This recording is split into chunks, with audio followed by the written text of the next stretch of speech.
And I want to talk about what has changed in the book. It's not changed in the sense that there's nothing in this book that contradicts anything in the other book. But it's an embellishment of, an explanation of, and from the kind of things that happen, are going to happen here tonight, the kind of questions I get, and so forth and so on. Oh, I could make that more clear. Oh, and I now understand what I was trying to say. Let me give you an example.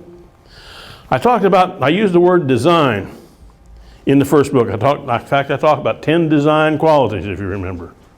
But I didn't really understand what I was talking about. I thought I did, or I wouldn't have written it.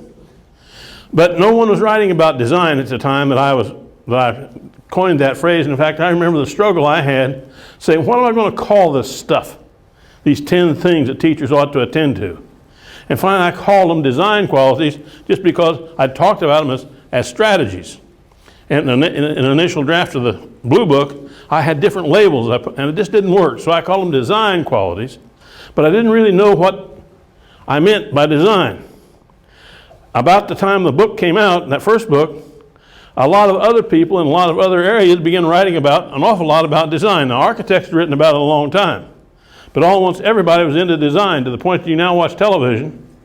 People talk about design all the time. And they talk about designing this and designing that. And there's all kind of workshops on design. And there's literature growing on design. And all at once I said, now that's what I was talking about.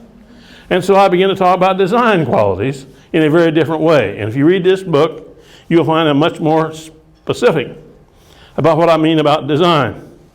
And I have always been distressed with the idea of behavioral objectives, because I never have been convinced that teaching is about behaviorist sorts of things. I've always kind of had an antagonism toward behavioralism. But what do you do when you talk to teachers about, well, what's your goal here? And all at once the notion of design specifications came up.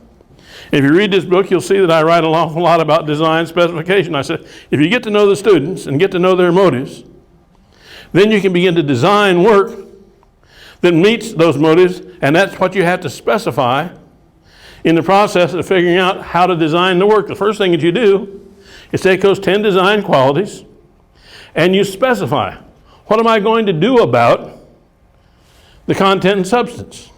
If I look at my students, and my students don't give a damn about what I'm going to try to get them to learn, I got a different design problem than if they do. Now, the tendency is to try to make the subject more interesting. But for some of us, some subjects are never going to be interesting.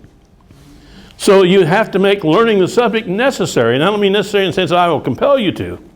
But how do you give me something I want to do that the only way I can do it is to learn the subject I don't give a darn about?